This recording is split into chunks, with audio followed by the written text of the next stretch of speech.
Hey everyone, and welcome to another live session here at the Type Convo podcast.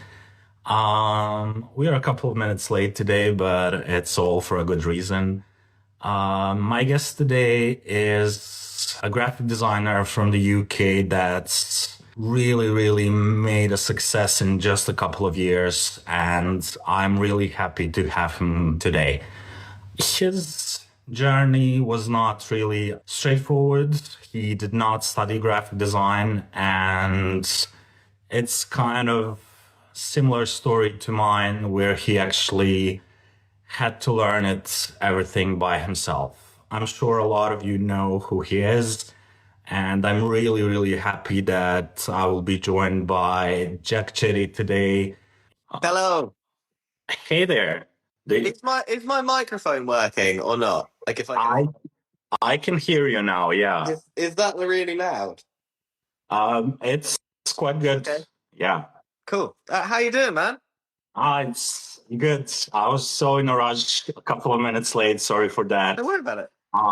But that's how thing goes when it's a time difference and you have to think about it quite a lot. Yeah. Yeah. How are you? How are you? How's your week been? No, I'm quite good. The weather is great here and it's been a good week. I've just finished a brand new font today and I've been working on it for quite some time. So most of my work was about that font this week. So yeah, almost nothing else, but it's been quite good. How about you? Yeah, good. Also, we've got the first bit of sun this year in London, which has been really nice. No, yeah. I've been wrapping up a logo project today, doing like loads of packaging, like packaging stuff out, all the files and that kind of thing. That's about it, really. What else have I done? I always get to the end of towards the end of the day. I'm like, what have I actually done today? And it feels like it was almost like a day before that I actually started work. So yeah, it was largely that. I think. Yeah, it's been a good day. It's been a good day. Cool. Yeah, I've seen in your stories that there's sun in London, so quite happy for you. Yeah, I think you can kind of see like a bit of it there, like reflecting, which is yeah. Honestly, like London in the sun is one of my favorite places, but any other time, not a massive fan of it at all. Not a fan. Okay. If it's sunny, love it. Yeah, I am a huge fan of sun as well, so that's why I'm in Spain.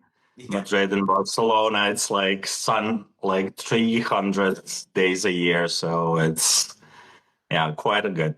Yeah, it's a dream. Do you ever get bored of the sun? No, because like people who live in like LA, like I feel like I would get bored living in LA. Like that is just every single day. It's like 20 degrees and sunny.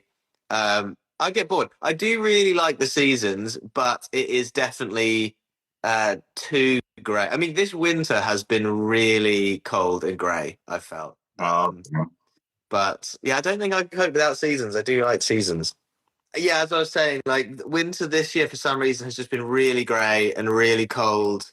So I am really bored of winter now. But I think as I was saying about LA, like I would just get bored of just the same thing over and over and over again. Like the predictability would get really boring. So I do like the seasons overall. Winter's definitely my least favorite though. But yeah, I'm not a fan really. I mean, we do have like colder winters, so we do get like change in the temperature, but it's mostly sunny. Like it almost never rains, so I love that part. But it can be quite drastic, like in the summer with 40 degrees, 40 something, and in the winter close to zero. So yeah, it can be quite different. So that part is fine for me. But the sun is essential. Yeah. I'm with you. The thing is though, that with my job, I assume yours too, we spend so much time inside that I don't actually I get to see it through a window and it looks nice, but I need to get out in it more, I think, as we get more of it, because otherwise I just stay inside and I just stare at my computer all day long. Yeah. Yeah, I mean, the work is as it is, so you are just by the desk, same for me. But I definitely try to go out as much as I can or do some sports or something and just to clear my brain from everything, really. Yeah, it's needed, man. Needed. Yeah. Okay. So I mentioned in the previous introduction that your journey towards graphic design is not really a standard journey my other guests have had so far. You studied linguistics, which is quite interesting for me. I really like to read, and in high school and upper school, I was really into it as well. But then I decided to go into civil engineering for some reason.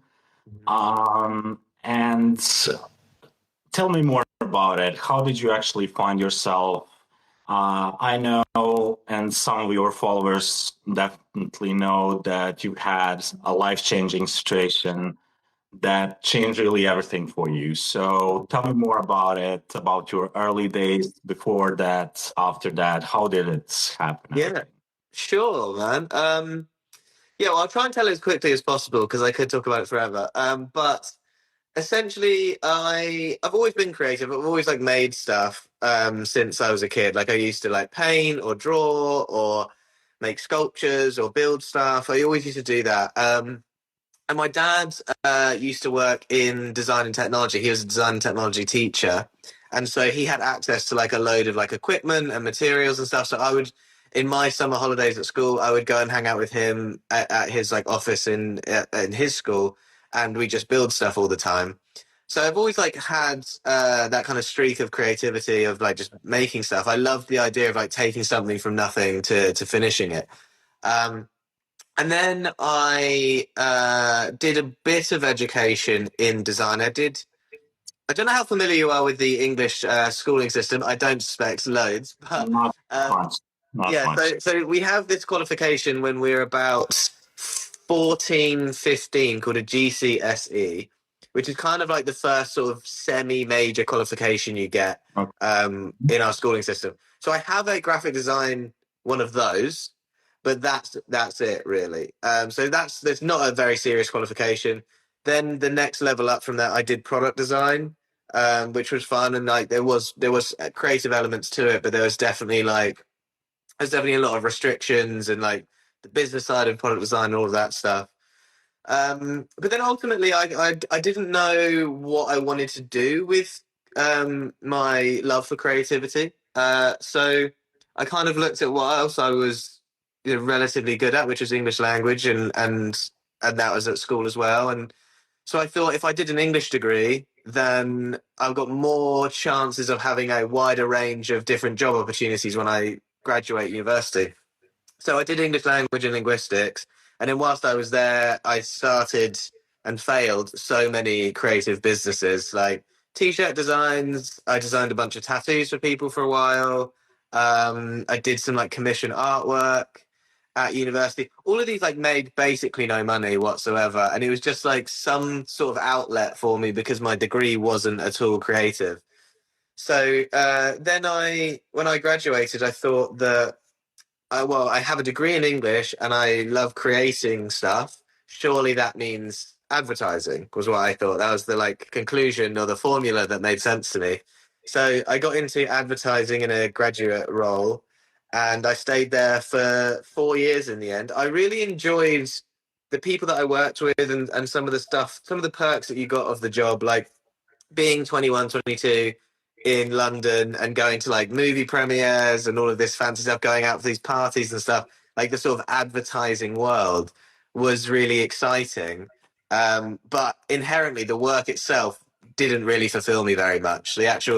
I thought it was going to be really creative and we'd be creating campaigns and stuff, but what it sort of materialized as a sort of like project management, really, and client relationships and stuff like that, which it ultimately became like a really valuable skill for me later down the line. So I left. So once I was there, when I was there, it's about 3 years in, as you mentioned, I had a brain aneurysm when I was 23, and came out of nowhere. I was in the gym, and I had dislocated my shoulder in the summer, so I was doing some rehab for my shoulder, and I just picked up a weight, and then it felt like someone had poured warm water down the back of my neck. And then I was like, I just got here, like I'm not sweating. I just felt really weird, and I started feeling a bit dizzy, a bit sick. So I thought maybe today is just not the day. So I walked down the stairs of the gym, started to feel little dizzy, or further. Then I got to my car, and then by the time I got to my car, I was feeling really, really ill. And I at the time I was living with my parents, so I called my dad and I just said, "Do you mind picking me up because I don't feel safe to drive?" And by the time I got off the phone with him, and then I called an ambulance because my head started feeling like my brain was going to come out my ears. Like it felt like really, really painful. And I passed out on the phone to an ambulance. And anyway, long story short, I had what's called a subarachnoid hemorrhage, which is like the back left part of my head, which is a bleed on the brain. Had three surgeries and then they all failed. So they had to bring me out of an induced coma to for me to sanction the last surgery because they were like, we've messed this side of your head up so badly through the surgery. We need to go through from this side, which would take, it's way riskier because there's so much more brain to go through. So we need your permission, basically. And I was off my head on loads of drugs. So I was just like, I'll just get my mum to sign it. And they're like, you're 23. You have to sign it. And I'm like, okay. So signed that. They did it. It was successful. Then, like had to learn to walk again and things like that. But during that time when I was waiting for that last surgery, I had so much time to just think. Like I couldn't really move. So I was just spent loads of time thinking about stuff. And it really dawned on me that if I die now, will I be happy with what I've achieved in my life, or will I have felt fulfilled? And I kind of came to the conclusion that I wouldn't be. I wouldn't be that happy. I was happy with who I was as a person, but I wasn't happy with stuff I'd done. And so I promised myself then and there in the bed, I said, if I survive this surgery and come out the same way that I went in, I'm going to stop at nothing to become a full-time creative. So I managed to survive and I made a full recovery. And I then started my design journey by doing loads of fake stuff, like fake briefs and like, pressing every button in Illustrator and InDesign, all of that stuff, trying to figure out how stuff works. I couldn't afford any courses or education. Um, and then I have somehow pulled together a bit of a portfolio through doing work with either concept stuff or for friends of friends or relatives. And then I started applying, and I applied to over 100 places. I got 3 interviews. The first one was going through the pages of my portfolio and laughing and pointing at them as they were going through page by page. Um, the second interview, the guy said that I look really old and that I come across really intense on the phone. And I was like, okay. I tried to like spin that into, oh, I'm just passionate, man. Like I'm just passionate. I tried to like spin it. It was really weird. But then the third one, they gave me a chance, and I worked there for a bit. But once I got there, it was an in-house role, and so it was largely like spending all day in InDesign, just pumping out PDFs in the same brand guidelines of certain stuff. And I was there for about 2 weeks, and then I was like, I actually hate this, and I was so like almost mentally broken of like I've spent all of my free time outside of working at the ad agency trying to build this creative career and try and get a job, and I got it and I hate it. Like that was like so like heartbreaking realization. But it turned out really that it wasn't fulfilling enough because it wasn't actually that creative still. It was just like it was artworking really. And so eventually I got made redundant, got laid off from that job, and I had been building Chittco on the side for a number of years, but it was nowhere in a position to take me on full time. So I was burning through my savings like nothing else. And then it got to May of 2023, I believe, or maybe two. And I made no money in that month, like nothing, didn't make anything. And I was like, I live in London. It's very expensive. Like trying to survive now is really difficult. And I kind of came to this question, which was either I'm just a bad designer. I don't have any education in it. Either I'm just a bad designer and I'm being found out for that because I can't afford anything, or not enough people know who I am. And I wasn't quite ready to accept the former. So I was like, okay, now I need to figure out how to get more eyeballs on me. And then I was like, well, let's do some videos. Let's dive into videos. I'm at the point of desperation where I don't care about it, like finding it embarrassing, getting my face on video or speaking to people. And that changed my life massively. And so now I'm in such an amazing, fortunate position where I run my own little studio from my living room and design stuff for everyone all over the world. It is the best thing in the world. And I appreciate that I said that I wasn't going to take too long, but I probably spoke for about 10 minutes there. So I apologize. No, no, it's quite a story, you know, and Yeah. I believe that these kind of stories really impact other people as well. So it's important to, I don't know, share those hard moments for other people who are maybe going through hard moments right now. And I definitely think it was worth it. And thank you for sharing that. A lot of people don't want to really go into personal details, and we talked about it before the chat. I said if you don't want to talk about it, it's perfectly fine. And but thank you really for doing that, because I don't know, especially for the people who work at home all the time, and as both of us are.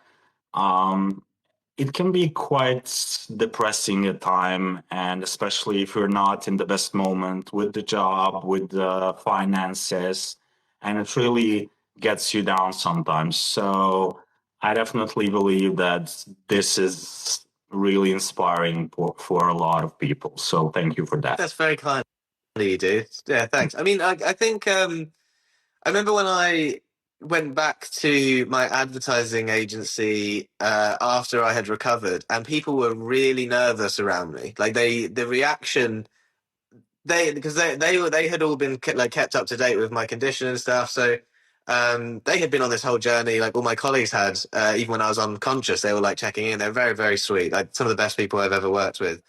And so they were, when I came back, they were really like nervous. Like, how does he feel about it? Is he going to be like really nervous? Does he want to talk about it? But I think that first and foremost, it made, I know it sounds kind of weird, made no difference to me whatsoever mentally. Like I felt exactly, I thought that I would get out and I'd be like appreciating bird song and the clouds more and like just loving it.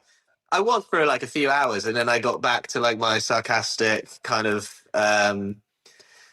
normal self. So no, I absolutely love talking about it. I think it's a really defining moment for me, and I think it'd be strange to keep that away from my story because I think it's the biggest thing that's ever happened to me. So I thought I'd talk about it. Yeah, I mean, it's you after all, and it's what made you you at this moment. So Yeah. yeah, I get that. Um, How was the process for you of learning everything on your own in graphic design? It's not easy by any means, mainly because you never know if you're doing it right. And I've kind of like as I've had a few years doing this now, I've started to realize that there is no right or wrong way of doing stuff. As long as it True, achieves true. the outcome that you're looking for, then you've done it right. But definitely in the early days, like the imposter syndrome I would experience was almost it was so all consuming. Like I would be so nervous to post things because maybe I haven't done that half tone correctly, or the way that I built this was wrong, or I was quite scared of the people who had like proper education or proper experience in design would just like laugh at me and dismiss me as a serious designer. So at the start, it was quite difficult. But as I kind of said earlier, I spent so much time just pressing every button in every single software I had just to see what it did. So I was kind of like trying to break stuff and then rebuild it and learn that way. So there was, but I quite quickly realized that I prefer to learn on the job. So like I could do and I did do a bunch of like free whatever Adobe program it was, course on YouTube or something, like a 2 hour course on YouTube, someone kindly pulled together. And I'd watch it all and I would implement and do the tasks that they set out, but it would never stick. It was until like I was creating something and I needed to do, right, I need to make that angle match this angle. So how do I do that? And then I would figure out how to do that by searching for it. So excuse me, that's how I did it. It was just like I would come up against a problem, search around trying to find the solution, implement, and then that would stick better. So, and then I've just been doing it, every single day, really, just trying to learn stuff. And then, very, very fortunately, as a result of social media, I've become really good friends with people who are like super well experienced in all of these like very niche fields, and but also the program. So my learning has like expedited really quickly, having become friends with these people and following them on social. So it starts off really difficult and it was really nerve wracking and a lot of imposter syndrome, but I'm starting now to realize it doesn't really matter. As long as it looks the way I want it to, then job done. That's true. Yeah, I definitely agree with that.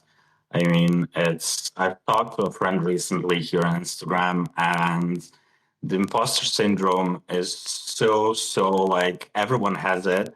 And the truth in the end that even if you finished a degree in graphic design or whatever, even if you've been working for, I don't know, 15 years or something, we still don't know what we are doing most of the time, and we are still, all of us, exploring things. And Hmm. yeah, that's quite also important to tell other people and designers who are maybe just starting out that even I sometimes, like 15 years later after I started working, it's still exploring and still learning so much and still feeling that pressure that is it good enough? Is it not good enough? So Hmm.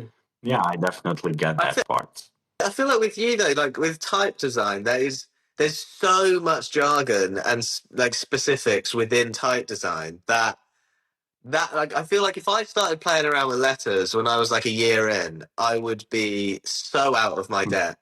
So like hats off to you for like teaching yourself how to do that and to the level that you create at as well. Like that's so impressive. So I've got to give you some flowers as well. That's Uh, really impressive. thank you so much. It's not easy, but there are, especially because for example, for Adobe Illustrator or Photoshop, you have so much courses online, paid and free ones, and so many tutorials online and even free on YouTube. But there are not that many sources for type design, and because I don't know. It started quite a long time ago. There's not that many apps that you can actually work with. And you have to do quite a lot of research on your own. And there are two courses that I finished by the type design class, which are really, really amazing. I've been mentioning Victor for Yeah. quite some time now, and really grateful for that part. And every new typeface, really, I learned something new. It's everything is like work in progress, and I will not lie that I know everything or whatever. I do quite a lot of typefaces a year, but it's work in progress and constant learning. Yeah. Yeah. How many do you have now? How many typefaces have you made? Do you know? Oh, wow. I think 134. Yeah, that's the 34th was published today. Yeah. I Wow. think Well, maybe there is like two more or less, but it's close. wow. That's It, so many hours of work. Well played. yeah, Well done. so many hours, you have no idea. But especially like so many hours also goes on other things, not fun things in the business, like Totally. social media, preparing content, preparing copy, and researching about stuff and doing like real business taxes and everything. It's not always fun part. So No, yeah. totally. I did a little Q&A thingy on my stories the other day, and one of the questions was like how much time do you get to spend designing? I'm like, nowhere near as much as you think. Yeah. Like maybe Yeah. 2 hours a day if I'm really lucky. Like as you said, there's just so much other stuff involved with running your own business, and it's a sad realization. You don't get to design as much as you want to. It'd be so nice to just design all day long. Would be Yeah, lovely, definitely. but in Yeah. order to do that, you need to do the rest of it. So, yeah, Yeah, somehow find the balance. Yeah.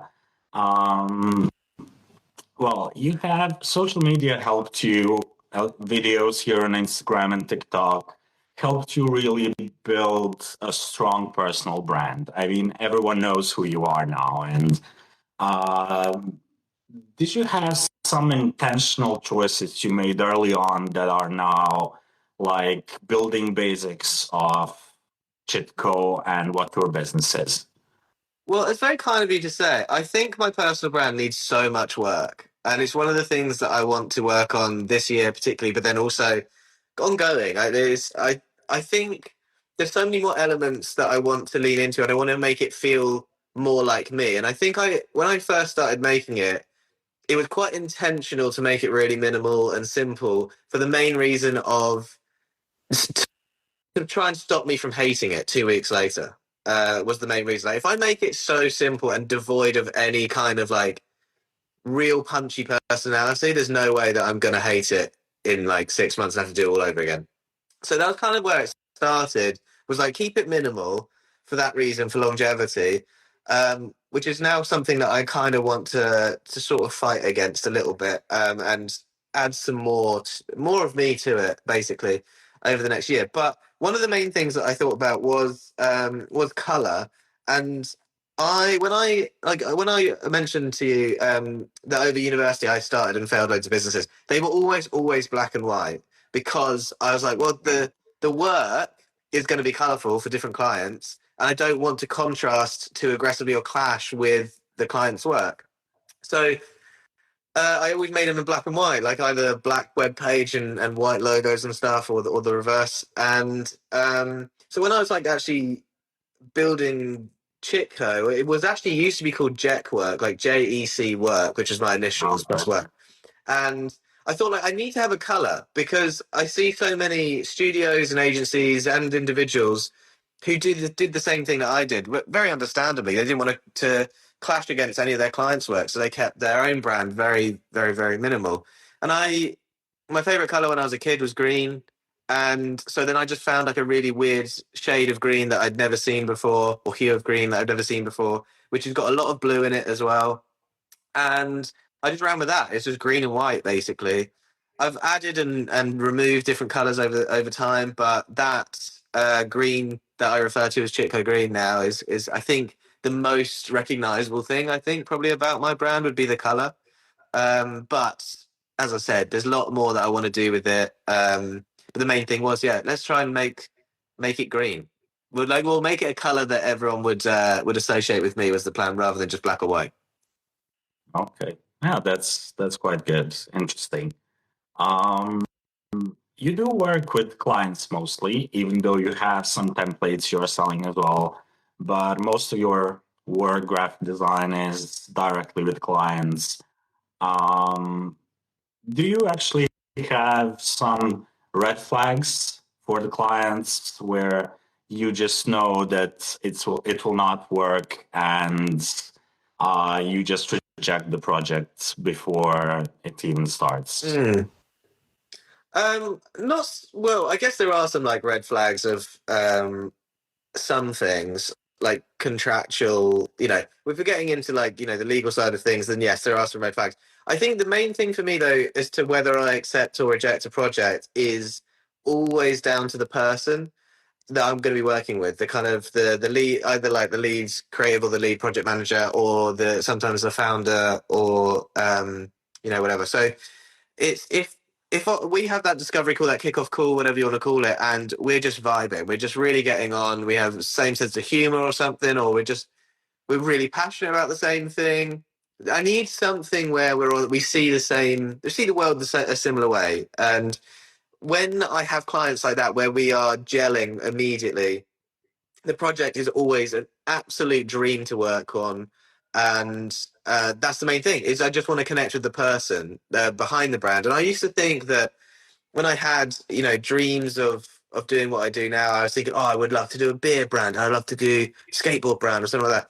I don't Not like I don't care what the brand is, but it is nowhere near as important as the person I'm going to be building the brand with. So if we're not gelling, it's not a good fit for me on the call, then I will politely let them know that it's probably not a project for me. But then, there may be some other creatives that come to mind when I'm having that call with them that I think would be really good for that project. And so I will connect them with other people because I think that when someone has taken the time to fill out the contact form on my website and they give me loads of detail about what they is they're trying to achieve and the brand and stuff, I think it's quite rude to be like, yeah, not for me, bye. So I want to make sure that they're in good hands with someone that either me or someone who I think would do the job well. So yeah, it's mainly about the people for me. Okay.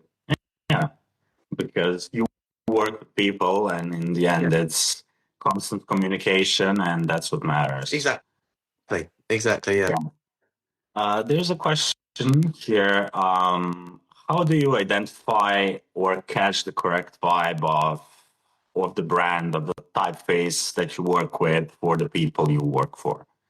Let me just try and read that again. I'm not sure I fully understood the question. Cool. How do you identify, catch the correct vibe or the feeling of a brand that people only need? Okay, so just like how do I communicate the vibe of a brand? I guess is the question. Yeah, I think so.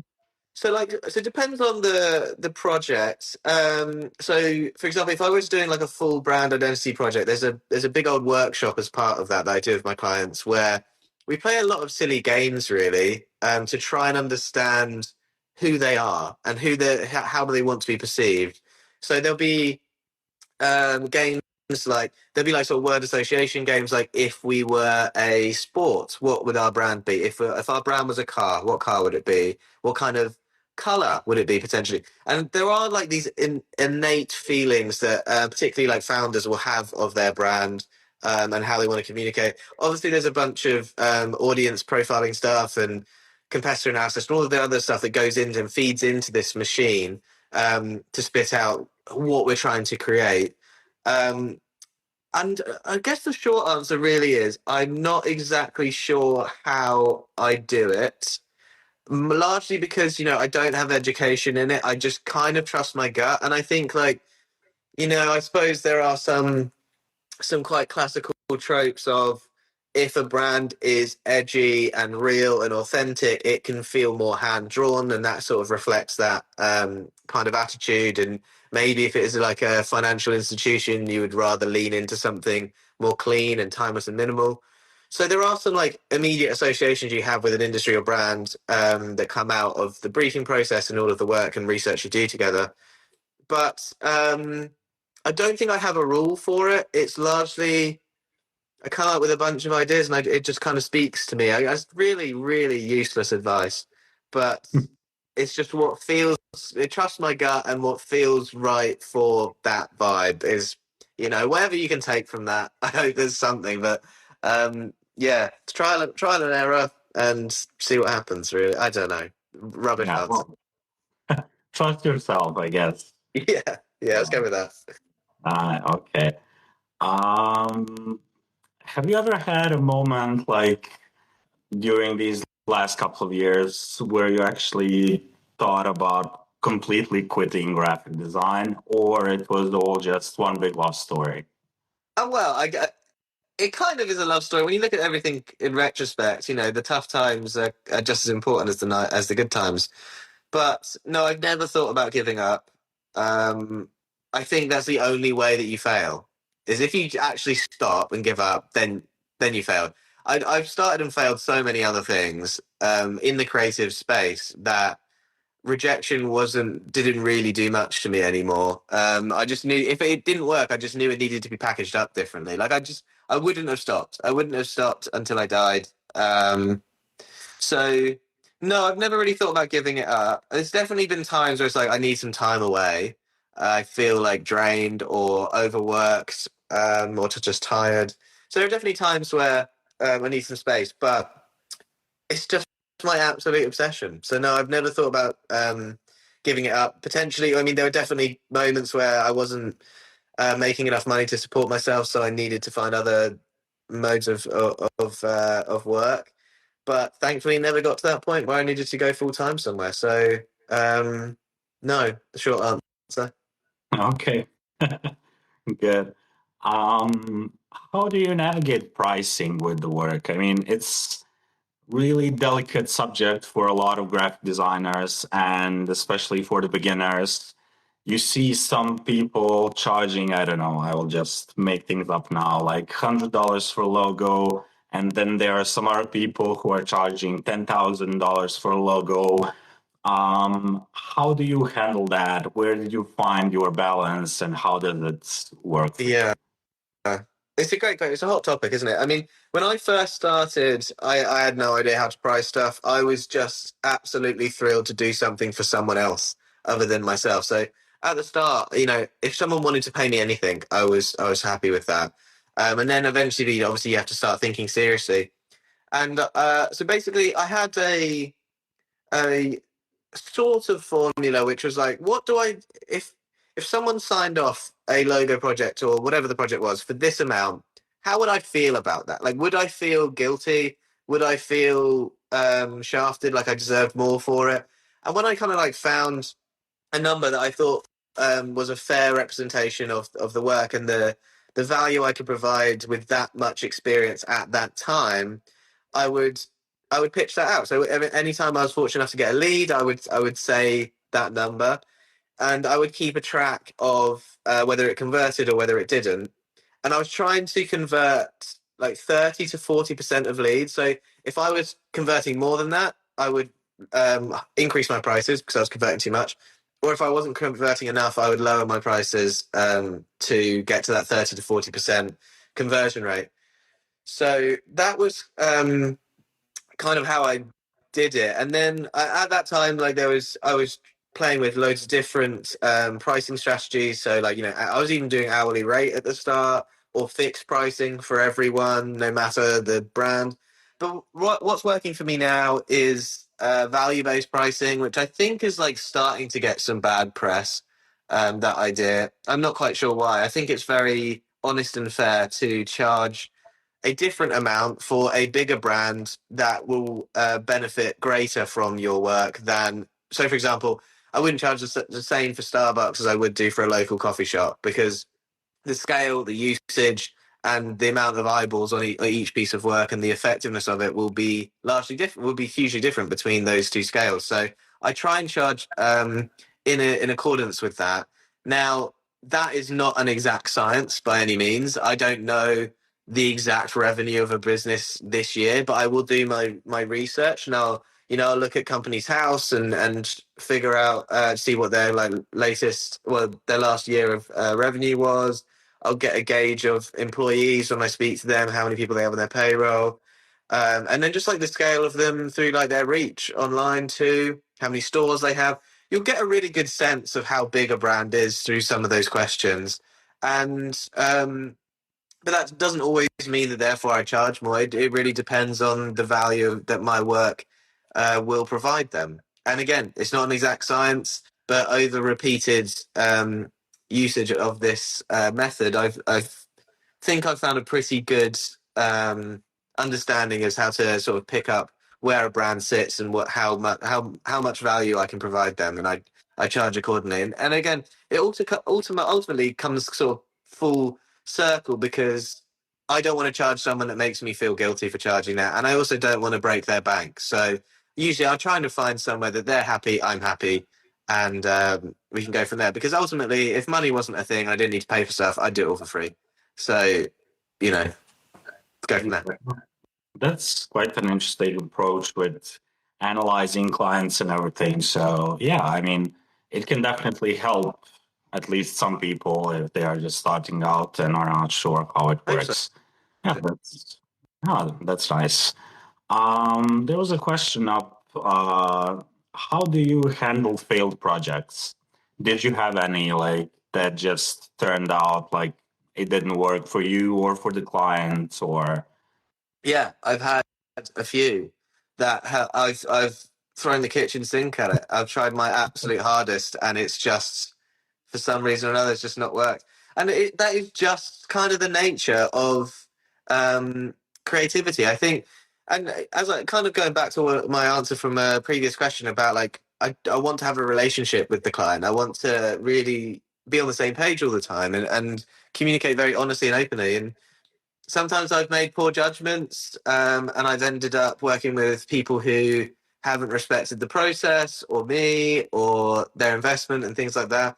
very few times have I actually had bad clients, but um, there have been times where it's just creative difference. And I know it sounds like such a sort of cliche, but sometimes it's just not meshing. It's just there's something that I'm seeing something one way, they're seeing it another way, and I try my absolute damnedest to get on as many calls as required to realign, to really understand what it is that I may be missing. And sometimes, the way they're communicating isn't really resonating with me. We're just not hitting the same thing. We're just not coming to agreements on stuff. So and it's always heartbreaking when that happens because I hate the idea of someone investing with me and walking away, not necessarily empty-handed, because usually there's been a bunch of rounds of work before then and some research. So hopefully they have something going into their next designer with. But it breaks my heart a little bit because I want. We're in the service business, right? And I haven't served them to the nth degree. So it's always a bit sad, but I always make sure that we leave it on good terms. And from a financial point of view, I make sure that I am compensated appropriately. I won't take, the full payment for not getting everything over the line, but based on the amount of work, we come to an agreement of how much I'm owed, and we wish each other all the best. But yeah, it is sad. It is sad. Thankfully, I haven't had many, but I'm sure I won't be the last. I'm sure there'll be more in the future. But with each of those, I learned something. So you either win or you learn, I suppose. Yeah, I guess. Yeah, definitely. Um, but it's a good thing, what you said, that you try to end things on a good terms and actually like still have a good relationship with the client, even though the project, it just didn't work for some reason, but you still try to have a good relationship with them, and that's really cool. Yeah. Well, as I said, like, relationships are is what is one of the most important things about this business is building that relationship because, as AI starts creeping in, that's all we've got left. Yeah. So, yeah, relationships are fantastic and really, really important. So I want to make sure that doesn't get soured by, for whatever reason, the project didn't work out. So, yeah. Okay, that's cool. There was also a question here. Partly for you, partly for me, I guess. How do you promote your work? I mean, I'm mostly on Instagram, and I've set up an automatic Pinterest pinning because that's possible actually. And I really have no other things. Like I have no time like to go and I don't know, explore some other social networks, and it's just too time consuming. Even creating content for Instagram sometimes takes so much time, and yeah, so that's why I'm just an Instagram.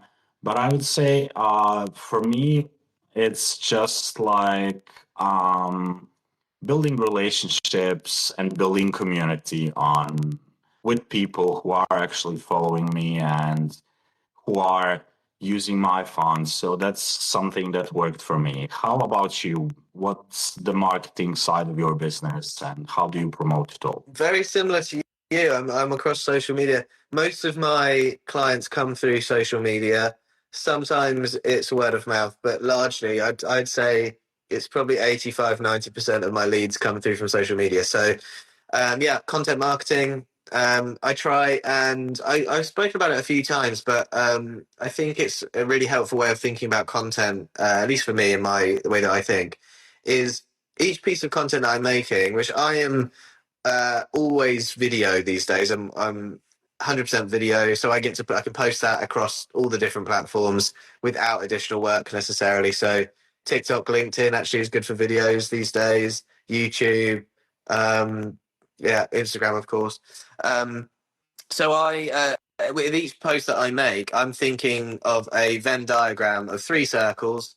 The first one being the client. What is the client going to take away from this? They're obviously the main reason I'm making this video is for potential clients. So what can they take away from this? I'm trying to communicate to them that I am a good problem solver. I can adapt to different briefs. I'm a professional. I seem like a nice guy to work with. I'm an expert in the field, that kind of stuff. So I'm trying to communicate that kind of first and foremost. Then the second circle that overlaps is designers. So I'm very, very fortunate to be part of a community of designers who have embraced me, and they've been so, so supportive and welcoming. And so I want to give something back to them if I can. Like, and even though I have no education, formal education, I learned stuff along the way, and there's a lot of trial and error in running my business. And so whatever I do learn, I try and share that with people. So I'm trying to communicate something for them, for graphic designers to take away, something that makes a client want to work with me. And then the last thing is like just making the video watchable or like entertaining to a degree, I suppose, but something that is not painful to get through and it's quite fluid from shot to shot. So there is a chance of people sharing it and easily digesting the information. And then so all of those overlapping, there's this little gold section in the middle, which if you can hit all of that, you get a bunch of leads, a bunch of engaged designers, and a lot of views and stuff. So I think I've maybe only hit that sweet spot maybe once or twice. Like it's really hard to nail, but when you do, it goes crazy. But that's kind of how I think about it. For each piece of content, I'm trying to serve all of those people. Okay, that's quite a good insight, I would say. Yeah. In these days, everyone is like chasing trends, and everyone is trying to go minimal, and there's a lot of people like that see other brands, big brands, like going more and more minimal with their branding. And recently I've stumbled upon, I've talked about it with my previous guest. You also talked to him, with Adam Vickrell, a great guy. And we talked about how someone actually tried to redesign like Real Madrid's logo, which is like, it's with a huge history and everything in the logo, in the branding. And it was such a flat logo, like you cannot even imagine. I mean, it's not in itself a bad work, it's a good work, but when you actually think what that brand needs to say to other people, it says nothing in the end, when you try to simplify it so much. And everyone is trying to do those trendy things. And how do you actually approach your work to make it like last longer, to make it even timeless? Yeah, it's a great question, and something that I think I've kind of changed my answer on it over the last year or so. I don't know if you can make something timeless and know it's timeless. I think like your only proof, the only proof in the pudding is it's lasted like 10, 20 years so far, and it still seems strong. So I don't know if you can design something now and be like, that's timeless, because you just don't know necessarily. So, but yeah, there are some sort of pitfalls to try and avoid, I think, with certain trends, as you mentioned, like this sort of blanding thing that we're seeing at the moment. I think the kind of goal, I think, is if you've got a spectrum of loads and loads of personality, tells the story of the brand really, really detailed, in a really detailed way, and then you have super duper minimal, it's made up of two shapes and it's super like reproducible and what have you. I think like both of those sides aren't great. I think we want to try and find somewhere along there where we can communicate exactly who the brand is, exactly who their personality is, and a bit of their story without making something super duper complex. Because it needs to be distinctive still. I think if you make something super minimal, it eventually becomes generic, and it will eventually just become like a triangle or a circle, and it will spark nothing amongst its audience. So it's a really tough thing to do, honestly. I can't tell if I've ever done it. I mean, my oldest logo that's still out there, I think, is only like 4 or 5 years old. So I can't say if I ever have done that. I think if you ask me in maybe 10 years' time and there's still some stuff out there, then yeah. But trying to design something timeless right now, I think it's almost impossible to tell if you've done it. But I think you need to find a balance between telling the story and making sure it is simple and therefore reproducible and adaptable for different mediums. So A bit of a sitting on the fence answer there, I think. Yeah, yeah, that's it. I mean, it makes sense. Um, are there any like cringy moments, cringy logos you did that you, when you look back now, 4 or 5 years back, Yeah. um, do you think, oh my God, what is this? Yeah, dude. Like all the time. There's so much of my stuff is awful. But even like stuff I did last year, I think is bad, or like well, not bad, but it's just not up to not up to standard of what I do now. And I hope that that continues. Honestly, I hope that I look back a year ago or 6 months ago, even I'm like I'm way better than I was then. I want to continue that trend going forward for the rest of my life. If it gets to a point where I'm like, now everything I touch is just as good as it was 10 years ago, I'm getting stagnant. I'm not learning. I'm not developing. So in a roundabout way, it's good that I feel that awful about my previous work, and I hope that I continue to. But I imagine the time frame will get bigger. So like hopefully it'll be like, maybe my work 5 years ago was bad or like not as good now than today. But at the moment, yeah, I look back last year and I was just there's so much work that I would have thought about differently. I would have tried this. I would have considered that now, and I'm quite proud of that development in my skill set, and I hope it continues. But yeah, bunch of my stuff I find cringy. Yeah, Okay. Yeah, I mean, it goes same for me. Even for the fonts I launched like 5, 6 years ago. I mean, it's not in itself like cringy, but it's just there are things that I would change. I would maybe do them differently. So yeah, so I definitely get that part. Um, well, first of all, I have so many questions. I prepared like more than 30 of them, and I know that I'm not able to ask all of them. Otherwise, we would be talking for a couple of hours more. I want to thank you for joining me today. It's a real pleasure to talk to someone who actually went through so much in life and who had a really different story and trajectory to actually getting where you are now and showing people that they can actually succeed even if they did not have education in graphic design, and that they still can be like relevant and actually live off of their work. So thank you for sharing all of this today. I have one more question. yeah, please. Um, that I've asked a couple of, well, most of my previous guests. If there is only one advice you could give to people in general, and so just one thing that you would like have to share, what would it be? And this could be anything. It doesn't have to be design. Anything, not design related. It can be life related or whatever you want it. Wow, what a responsibility. Um, I think that a lot of the cliche pieces of life advice are cliche for a reason. It's because they are true.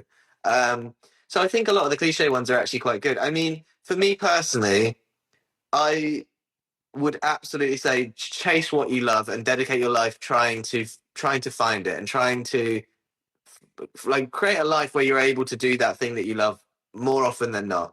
Because I know for me personally, I would feel so empty and hollow not being able to do what I do now every day. And so it's something worth betting your entire life on, is trying to find that thing. So I would say, cliche as it is, find the thing you love and pursue it at all costs. That, that resonates so much, and I definitely agree with that one. Thank you.